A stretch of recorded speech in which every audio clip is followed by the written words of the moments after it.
সংবাদ সম্মেলন।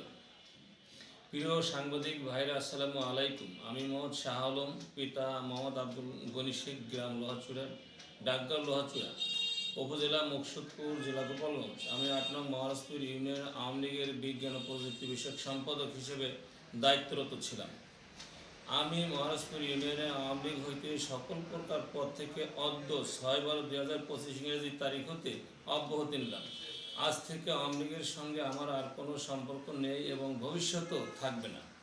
আমি দৃঢ়ভাবে জানাইতেছি যে আমি দেশের স্বাধীনতা, সার্বভৌমত্ব ও জনগণের স্বার্থ রক্ষার সর্বদা অঙ্গীকারবদ্ধ থাকব। রাজনৈতিক বা ব্যক্তিগত স্বার্থের ঊর্ধ্বে আমি ভবিষ্যতে দেশ ও জাতির কল্যাণে কাজ করে যাব।